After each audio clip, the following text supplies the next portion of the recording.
how we see in One World Academy is that there are two possibilities of entering into a relationship. There are two ways in which people could share a relationship. One is that they're conflict free, they've found peace within themselves, they're happy people, they've discovered love in them, and from the place of love, from the place of joy, they actually relate. For that matter, love or joy or all these higher states of consciousness naturally bring about a sense of connectedness. That's the first thing you want to do when you're happy. You want to connect with someone and share it. So relationship is a very spontaneous process that happens when somebody discovers love in them and somebody is happy. This is the ideal form of relationship. The other way of relationship, which you can see in many cases, which is the usual conflicted relationship, is when people are relating because they want to run away from the conflict in them. There is discomfort within, there is lack of peace within, and they are struggling with so many things within themselves. And the only way they can evade this is to somehow seek out another and expect them to, kind of heal them, or expect them to be kind to them, expect them to share their love with them, so that in their company they can forget their conflicts. This relationship will be turbulent. You will have moments where you feel deeply loved, you feel deeply accepted, or whatever, you feel happy. But then eventually your inner conflict will take over. And that's when the relationship will start breaking. So it's a choice people have to make, whether they want to relate from conflict or whether they want to relate after being free of conflict. And how would you say that people would know where they are in their lives, whether they are coming from that or not? Is there a place that people would know? Is it by working on themselves, by learning to love themselves? And how would people know when they're ready to relate with another on that level?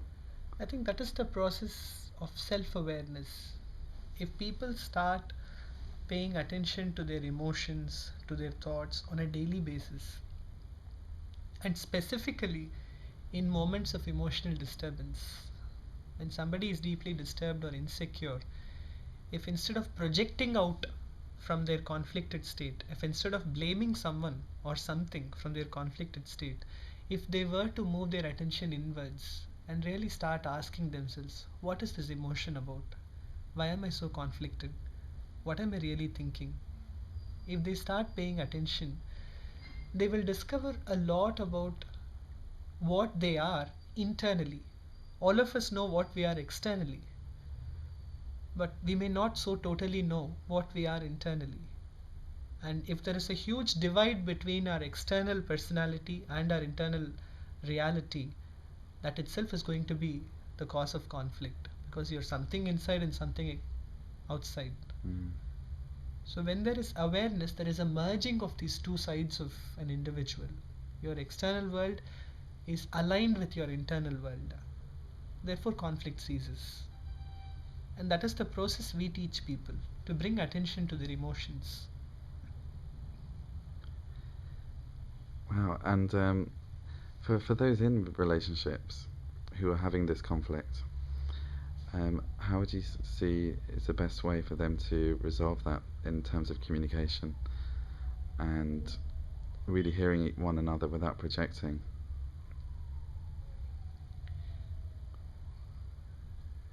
The foremost realization one has to have, not only in relationships but in life, is that people or external situations could provide you with comfort,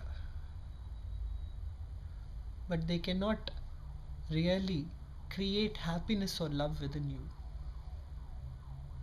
Happiness or love is always a personal discovery. I started this thing by telling you that people can either be free of conflict and relate, or they can relate from conflict. Now, the characteristic feature of a relationship that is happening from a conflicted place is that there is a lot of expectation for love from the other. And why do we really expect love from the other? Because we somehow believe that the other has the responsibility of liberating me of my suffering, which is a huge responsibility, and no one can really take this responsibility. Every individual has to be personally responsible for their own happiness.